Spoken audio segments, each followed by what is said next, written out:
Hello à tous, j'espère que vous allez bien. On se retrouve dans une petite vidéo aujourd'hui pour parler de l'organisation des repas. Tout simplement parce qu'on me demande comment trouver des inspirations, quoi cuisiner tous les jours, qu'est-ce qu'on mange. On arrive vite à bout d'inspiration. Donc voilà, comment est-ce que j'organise ma semaine pour faire mes courses, la liste de courses. Bref, on va parler de toute l'organisation des repas. Donc c'est parti. Alors, première étape du coup, l'essentiel, trouver des inspirations. Donc, il y a trois choses que j'utilise. Donc, la première, c'est Instagram tout simplement. J'utilise Instagram pour trouver des idées, regarder un petit peu qu'est-ce qui pourrait me donner envie, ce genre de choses. Et donc, tout ce que je trouve sur Instagram, je clique sur enregistrer. Vous savez, vous pouvez juste sauvegarder les publications. Et donc, du coup, ensuite, quand je retourne dans cet onglet-là, j'ai toutes les recettes que j'ai enregistrées.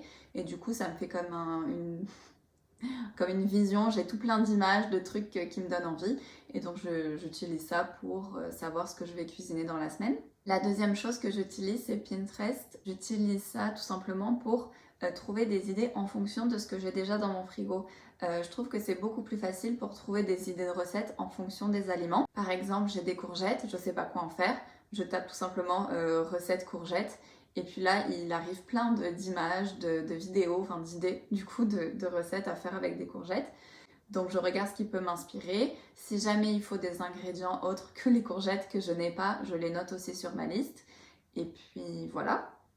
D'ailleurs sur Instagram, comme c'est pas très facile de retrouver, je trouve, des recettes en fonction des ingrédients, ce que j'ai fait sur mon compte Instagram, c'est que j'ai créé des guides par ingrédient. Et donc du coup, chaque recette que je publie, je la mets dans le guide en fonction des ingrédients qu'il y a dedans. Donc pour l'instant, il y a comme 3-4 recettes par ingrédient. Mais ça se remplit au fur et à mesure, donc je vous laisse aller regarder ça si vous voulez. Et dernière chose que j'utilise un peu moins souvent, mais ça peut arriver, j'utilise l'application Jo. Donc c'est une application qui est faite pour faire ses courses. Vous pouvez enregistrer le magasin par lequel vous faites vos courses en Drive.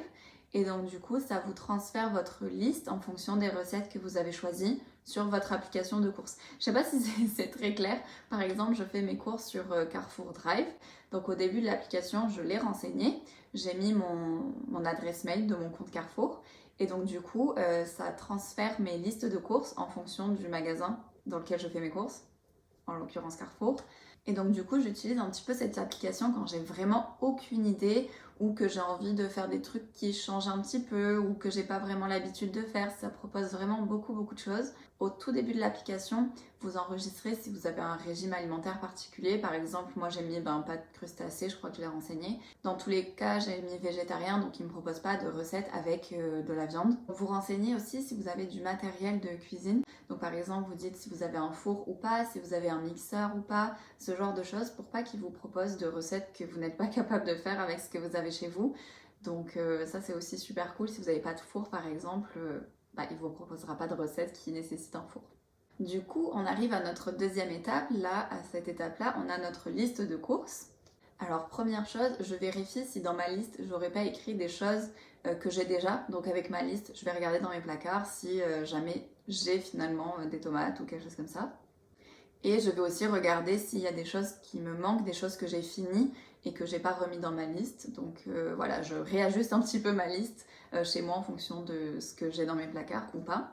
Je regarde aussi si des ingrédients peuvent être interchangeables. Vous voyez par exemple si pour une recette j'ai besoin de riz mais que chez moi j'ai du quinoa et que ça irait tout aussi bien, je vais pas racheter du riz avant d'avoir fini le quinoa que j'ai chez moi. Ce genre de choses qui peut être échangé assez facilement dans les recettes. Donc je regarde aussi ça pour d'abord finir ce que j'ai chez moi avant de racheter des choses. Et nous arrivons donc à notre troisième étape qui est faire les courses. Donc du coup on a parlé de l'application Jo et j'utilise Carrefour Drive. Alors pourquoi le Drive? J'ai trois petits points, trois avantages on va dire et un petit inconvénient. On va commencer peut-être par l'inconvénient et puis ensuite on va aller sur les avantages.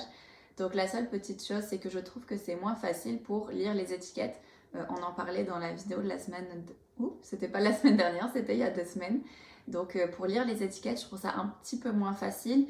Il nous montre la liste des ingrédients et les déclarations nutritionnelles, mais je trouve ça un petit peu moins Je sais pas, j'aime bien regarder les listes d'ingrédients sur le paquet, donc c'est toujours possible, hein, ils sont obligés de les mettre, mais je trouve ça un petit peu moins facile. Et donc par contre, il y a 3 gros avantages. Le premier, évidemment, le gain de temps.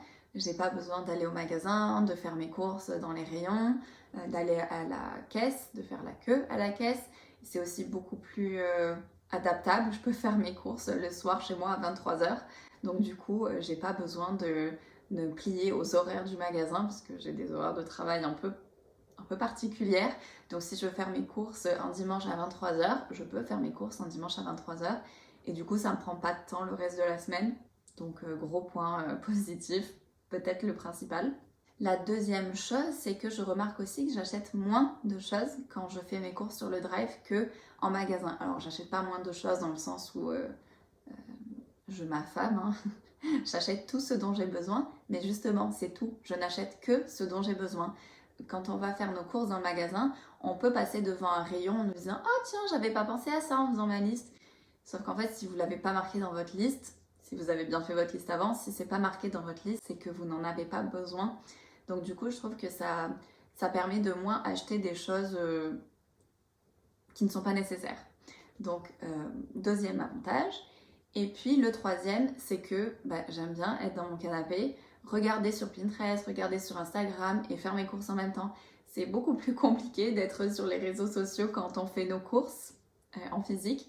Donc du coup, je suis chez moi dans mon canapé, je regarde les réseaux sociaux, tout ce que j'ai enregistré, et donc je fais mes courses en fonction de ça.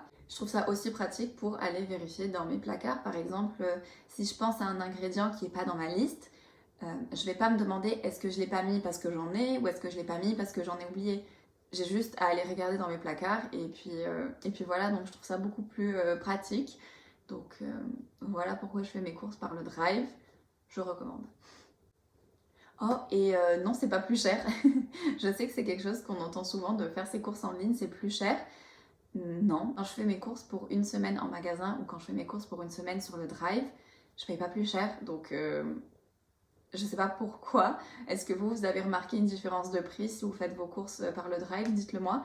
Mais personnellement, j'ai jamais remarqué que je payais plus cher. Au contraire, vu que j'achète pas de trucs non nécessaires, je paye souvent moins cher en faisant mes courses par le drive. Donc voilà. Et donc du coup, on arrive à la dernière étape qui est la cuisine. Qu'est-ce qu'on fait avec tous ces aliments? On cuisine nos repas de la semaine. Donc je ne cuisine pas tous les jours, loin de là. Ce que je fais, c'est que je fais cuire les choses qui ont besoin d'être cuites. Par exemple, je fais cuire mes pâtes, je fais rôtir de la butternut. J'adore la butternut en ce moment, donc voilà, je fais cuire mes pâtes, cuire ma butternut au four. Donc je fais ça pour à peu près 2-3 jours, pas plus, parce que j'aime pas trop conserver les aliments cuits au frigo, ça se conserve moins bien cuit que cru. Donc voilà, je fais ça pour 2-3 jours à peu près. Et puis ensuite, pendant ces 2-3 jours, je vais les composer différemment. Par exemple, le premier jour, je vais faire des spaghettis avec une crème de butternut, un délice au passage. Donc ça, ce sera le premier jour. Donc j'aurais juste eu besoin de mixer mes butternuts qui étaient déjà cuites. Et le deuxième jour, je vais utiliser mes butternuts rôtis dans une salade de pâtes par exemple. Je vais utiliser les pâtes froides cette fois-ci avec la butternut qui est déjà cuite. Donc du coup en fait j'ai pas vraiment à cuisiner, j'ai juste à assembler. Donc c'est vachement plus rapide. Ça permet aussi de varier. Je trouve que dans les préparations de repas pour la semaine, mais je trouve pas ça super de cuisiner pour la semaine parce que si vous cuisinez un repas entier pour la semaine, vous allez manger toute la semaine pareil. Donc c'est certes plus pratique, vous avez juste à ouvrir votre Tupperware, mais manger toute la semaine la même chose, je trouve ça un petit peu triste. Donc je préfère cuisiner, en tout cas cuire tout simplement les ingrédients chacun de leur côté. Et ensuite j'assemble différemment, je mets des sauces différentes pour manger des choses un peu différentes tout au long de la semaine. Donc voilà comment j'organise un petit peu tout ça.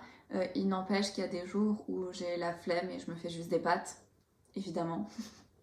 Mais sinon, c'est comme ça que j'organise un petit peu pour tout ce qui est produits frais, on va dire, les fruits, les légumes, les fromages, les yaourts, etc. J'espère que ça vous aura donné des petites idées, des petits conseils. Dites-moi en commentaire comment est-ce que vous faites pour vous organiser vos courses. Voilà, c'est tout pour la vidéo d'aujourd'hui. C'est une vidéo, je pense, un petit peu plus courte. Je dis je pense parce qu'au montage, j'ai toujours des surprises. Mais voilà, on se retrouve peut-être pas la semaine prochaine puisqu'on va fêter mon anniversaire là ces 2 prochains week-ends. Donc ce sera probablement pas là. Il n'empêche que vous pouvez me suivre sur Instagram. Je poste des petites recettes de temps en temps, des petites idées. Donc allez me suivre sur Instagram. Et puis à très vite. Bye!